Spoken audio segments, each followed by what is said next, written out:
welcome to NAMI Impact. I have Colleen Phipps, the president of NAMI Butte County, in today, who's going to be speaking about her experience with mental health and wellness. Well, care to tell us a little bit about what you do for NAMI? Well, as the president, I have to make sure that we follow all the criteria that NAMI, or NAMI, I say NAMI, most people say NAMI, whatever. So, what NAMI National has set. And so we have a list and a criteria, we have bylaws, a lot of things that we have to do to make sure that we are consistent with everybody across the country. Mm-hmm. And so, yeah, I have a lot of things to say. Oh, of course. And, we brought you in here to talk about your personal story with mental illness and maybe a little bit of what brought you to NAMI in the first place. I was thinking about this the other day oh yes, we were a conventional family. Well, no, we weren't really conventional. We were kind of unconventional, a little bit hippie, a little bit whatever, and dropped out a while and did a lot of stuff, my husband and I and our 5 kids. Mm-hmm. And had a great life, living in California in the Bay Area. I had to get out of there in the 70s. Ooh, it was very too dangerous. much. Yeah. It was just too much at that time. And so we went to Oregon and raised our kids there until 1984, Mm-hmm. at which time we moved back to California. And what sparked that change? My 2 oldest sons decided to move back to California, which left us with our whole family not together. Mm-hmm. And we wanted to stay together. Mm-hmm. So we came to Chico, and I got a job at the Chico State, and the 3 little kids, which were all in high school now, were finishing and graduating, and then my second to youngest got married, got a job, bought a house, was doing great for 5 years, and then it was kind of funny. One day, he comes over to our house and he was acting very strange. Said people were following him. Said there were black cars at the church parking lot, and wanted his dad to go over there and help him. So his dad went over there, and that was the beginning of a long story. Mm-hmm. Very difficult 7 years. Because he'd been married 5 years and deteriorated, started to become psychotic, actually, extremely off the wall psychotic, which was very hard for us to understand, and figured, of course, it was drugs, had to be, methamphetamine, whatever. This was like the height of like the drug panic and whatnot. Oh yeah, there was a lot of that going on, and just figured that was it. We didn't even think mental health or mental illness. That didn't enter my mind, until we got a phone call from Seattle, Washington. And it was a hospital up there. They said our son was out on the tarmac of the airport, and they had to take him into the hospital. And they called us and told us they diagnosed him with a mental illness. What? That was shocking. Really. And you never really thought much about mental illness till then, right? No. Looking back, when I talk about it and think about it, yeah, we had relatives that had mental health issues. Mm-hmm. A lot of bipolar, depression, but it didn't enter my mind that was what it was. So that was the start, and that was the beginning of a very long journey. And it started with that. Don got medication. So did he have any inkling beforehand about this? Well, we didn't. We didn't know that, and we didn't see that or feel it. But those around us said this was that he had been showing signs of depression. And of course, when you have 5 kids, you don't probably know when you have 5 kids, but when I had 5 kids. Pretty young myself. But when people having 5 kids, okay, they're all running around, they all were very close in age. I mean, it was, if you can imagine having 5 teenagers all at once, and, if you can imagine any of that, we weren't really that, there's a word, aware of what each of these kids was going through at the time. We were busy working, they were busy all running around doing whatever they were doing. And so, yes, it was, he was self-medicating as we look back. And that's what was happening at that time. It triggered, and of course, this, have you ever heard of that talk about what started this? Was it either the mental illness first or the drugs that caused the mental illness? It's been a story, right? I've heard a lot about stuff like that. Yes. And I know a lot of people who fell into those kinds of things. Yes. So do you Well, I think or? after finding out that a lot of my relatives had these disorders, that I think he was more susceptible to be, what's that word? Susceptible to be... taken astray? Or... Yeah, it was his whatever, DNA, whatever. Oh, his genetics. His genetics...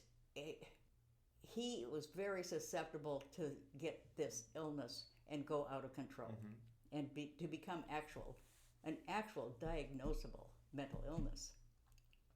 Schizoaffective is what they said at the time. It was hard on all of us. It was hard on the family. Disbelief. And so then there was 7 years of jail. We had to call the police. Other people would call the police. He was found once walking down the street, going into somebody's house, and walking in and said he was going to take a bath. He acted like that was his house. It's strange. Yes, and those kinds of strange behaviors, the thinking. And it's funny, now, after being in NAMI a long time, I really understand. He believed it. At the time, I didn't understand that. It took a long time. It took a lot of education from NAMI to know this was not his fault. He wasn't doing that on purpose. His thinking wasn't. It was a misfiring of all his neurotransmitters.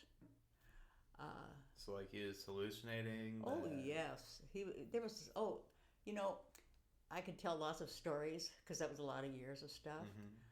Things about, of course he got a divorce, lost his house, lost his job, everything.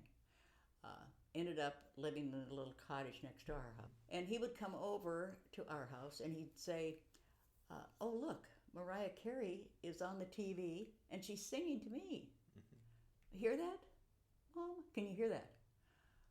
No. Well, you know what? I learned. Yes, he could hear that. He did, honestly, hear her singing his name.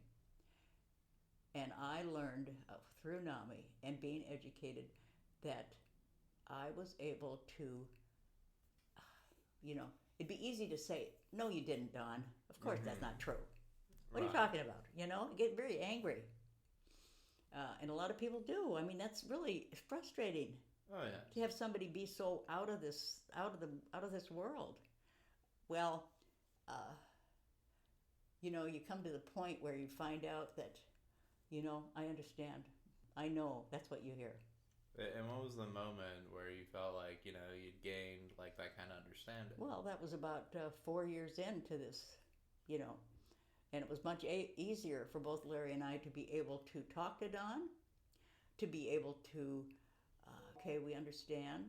Maybe we don't see it that way, or I don't see that on the wall, but I know you do.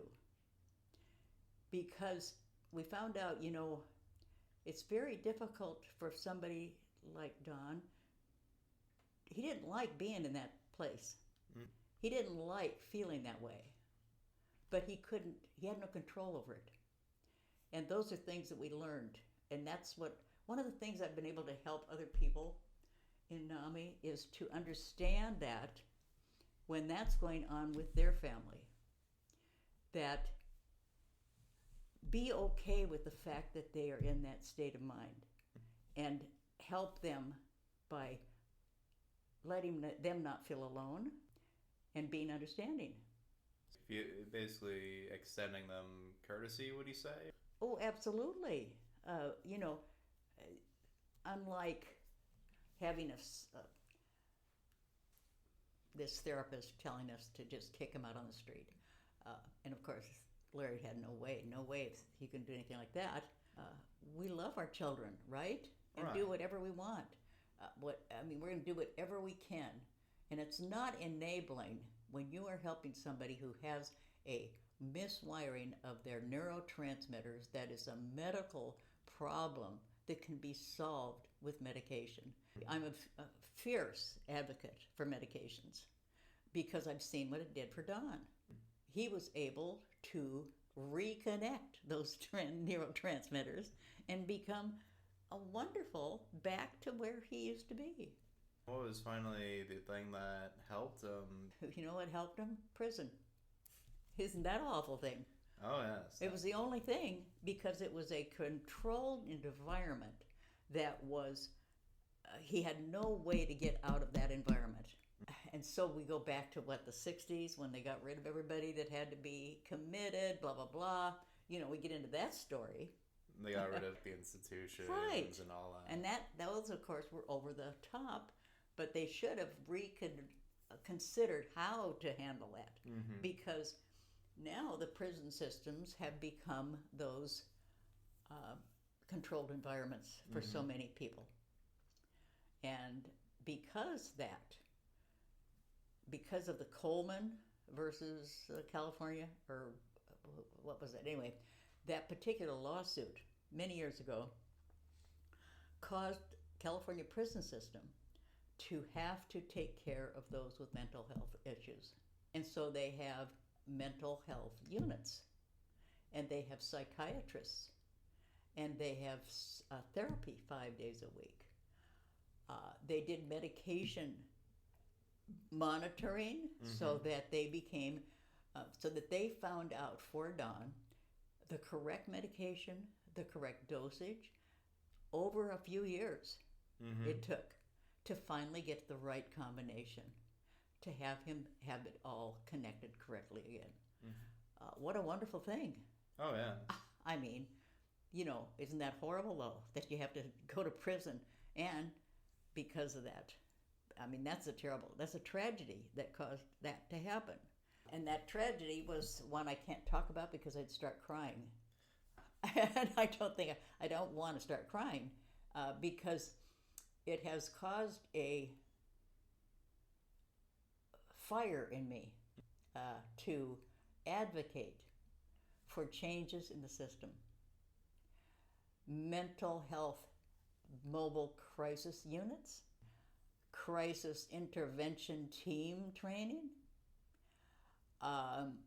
Those two in particular are extremely needed because they're the front of the line people, the cops who come to the door and finally find out that if they talk to someone in the right manner, if they step back and they let this person who is out of control talk. You know, that training would do well for many of our officers out there. Do you think they are better at handling these kinds of situations now than they have been in the past? Well, you know, I have lots to talk about that too because I went and talked in front of the Crisis Intervention Team Police Academy in Oroville. And as I was talking, I would say 3/4 of the officers there, who were young, looked at me and rolled their eyes. They were there to become policemen.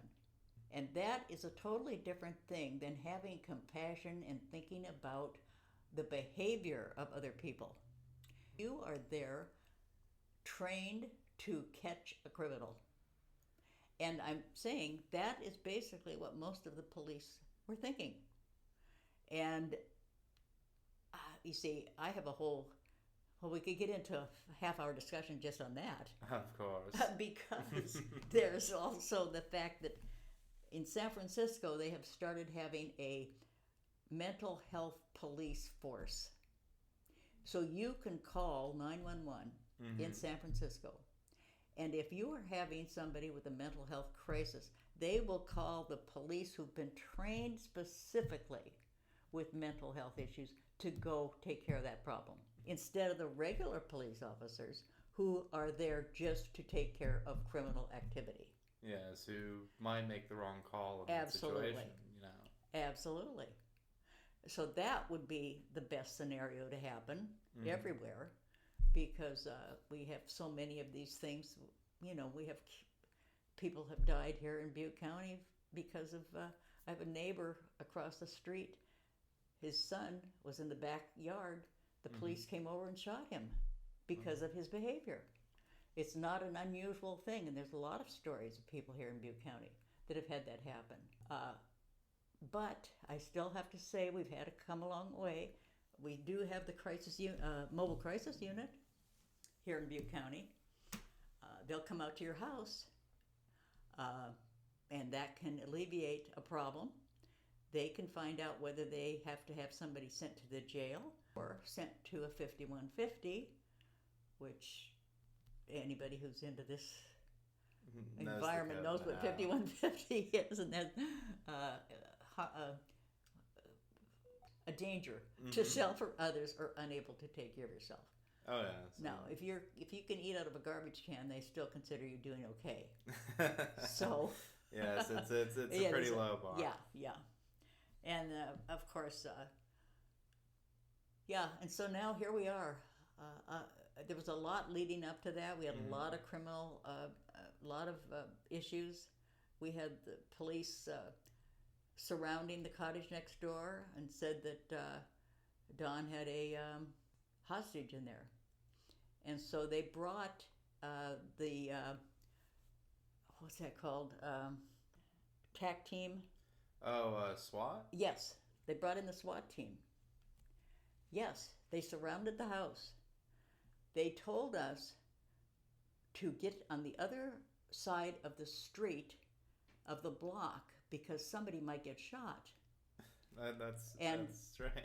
So much. Well, like all at once. This is stuff that happened, and we called the counselor and said, "Can you come down here from Paradise?" The cops have surrounded it. They think Don has a hostage in there. And he didn't have a hostage. They broke down the door. They broke in all the windows. They finally came over. They said they were, get over on the other side of the street because somebody might get shot. And of course, my husband is running down the street saying, "Don't shoot my son," because who knows what they were going to do. It was a SWAT team. Well, they came over and got me. They said, "We want you, as his mother, to come over with us into that house and talk to him." So they brought me over, and they had me look at Don, and there were 3 police, all with guns, aimed at Don. And they told me to look in his face, and I looked at Don. I said, "Listen, Don, can you come out with me?" And you know what? His demeanor changed. He said, "Mom, I know, but I can't because I have to take care of these guys." Well, the minute they said that, they grabbed me by the arm and got me out of there because, he had a can of spray paint in his hand. That was his weapon. Yes, that was his weapon. Donovan threw a T-square out the window. It hit a police officer who was outside that window. Oh. Yes, and he got charged with assault on a police officer. He was totally out of it. They took him to jail, and he got. He actually ended up. We got a great public defender. We got an attorney. He got off on a year's probation, got sent to a year-long facility, and became very well. But he had a felony charge against him. Right. Yeah.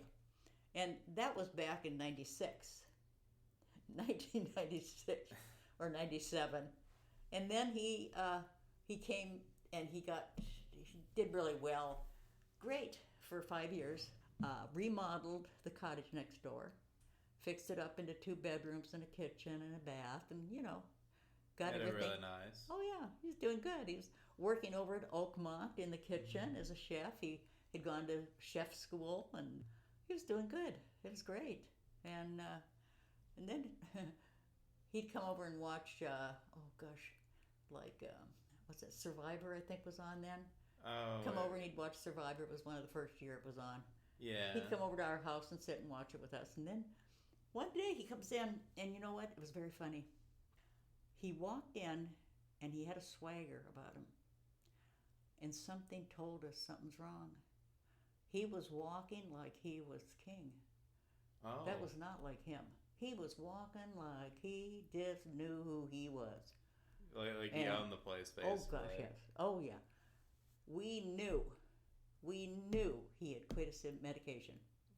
We could tell he had fell back into that same psychotic behavior thinking that he was 5 years before. We had found out then that for a week he had not taken his medication.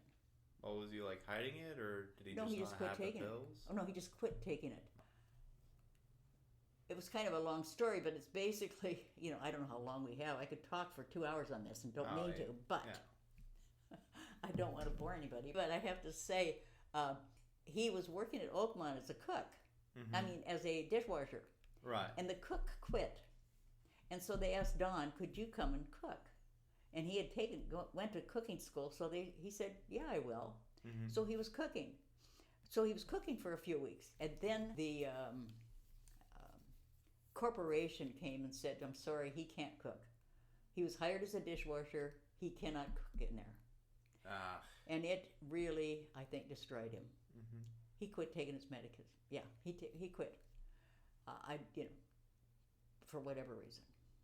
So we went to behavioral health. We went to the board meeting, and we said there's something wrong.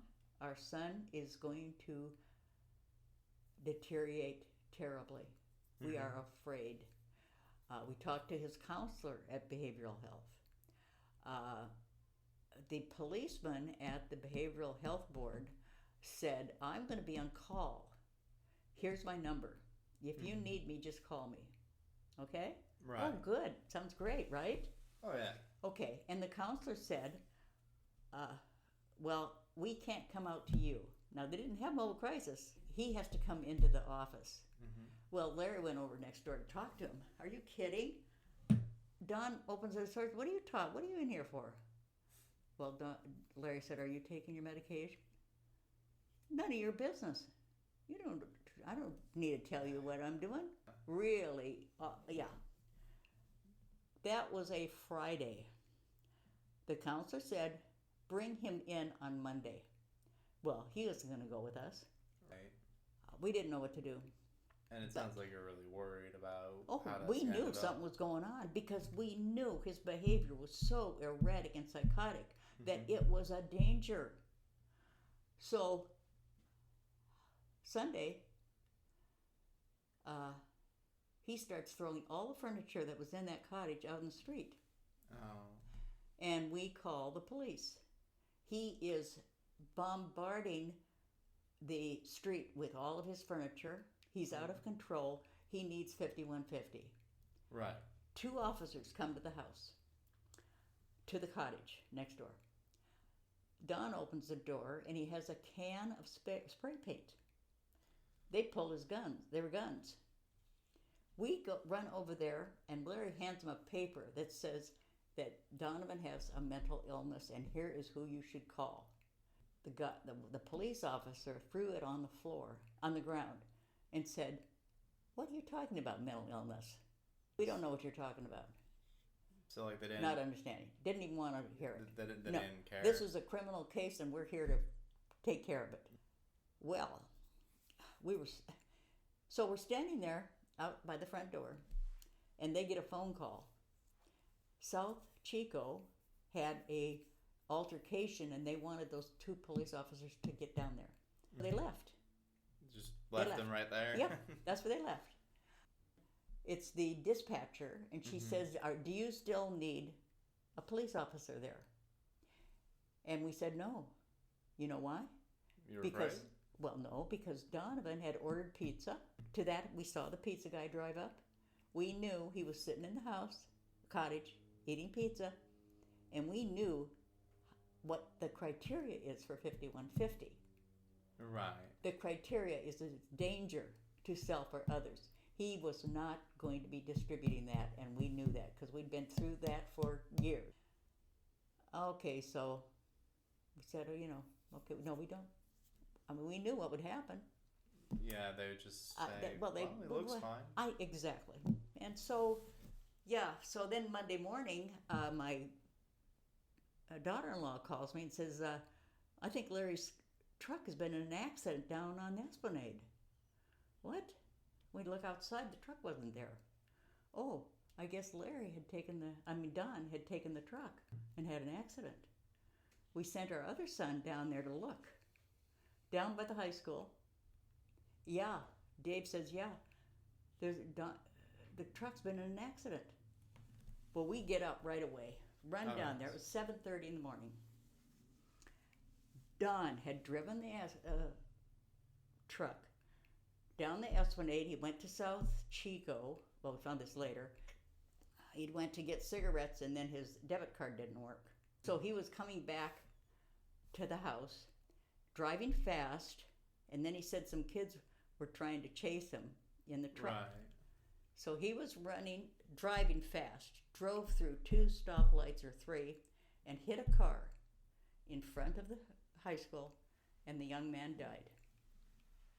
And that was a tragedy that will not be forgotten. So that was a year of newspaper. You could look there was a year of trial and no drugs, no alcohol, but no medication. No medication. We had a psychiatrist. We had we took a loan on our house mortgage, got a attorney, and he got charged with second-degree murder. And the prosecutor said he intended to kill, and therefore that is second-degree murder. And did the courts understand mental illness, or did they just? Well, they did have psychiatrists. Well, the main thing is that the prosecutor said he meant to do it. Right. And I mean that's another whole story. Yeah. I get into that. That's that whole trial thing and all thing. The thing is, he got convicted and sent to prison, 33 years to life, because they doubled his sentence for one thing, because he'd already had a felony, so he had a second degree, second strike. So they doubled his sentence, sent him to prison. First 7 years he was in a solitary confinement back and forth. Before it took him quite a while before they finally sent him to the mental health unit to get help. But it was a hard first 7 years. And then the next 7 years they worked on the medication. And he was in a level 4 prison, just with the hardcore. But in the mental health unit, he was in a safer environment. And then he got sent to the level 3 prison, 4 years ago. And then he got sent to a level 2 prison 2 years ago. And he called and said, "Mom, I feel like I'm at summer camp." So these are the nicer prisons. Well, the thing is, level 2, he was able to get up and go outside if he wanted to. He was in a cell 24/7. I mean, 23 out of 24 hours in a cell for 15 years. With the solitary. Yes. Just I mean, it was, it was not good. So he was very happy. And was of the demeanor, I would say, that he was able to handle this kind of life, adjusted to this kind of life. He's now got a tablet and was able to take 2 college courses on business, and has a guitar and plays music and calls me twice a week, and Oh, that's nice of him. no, and so I thank the prison system for that. But it should not have happened at the cost of somebody's life. No, not at all. And so that's my story, and I'm sticking to it for NAMI, and I'll help anybody to not have this happen to anybody else.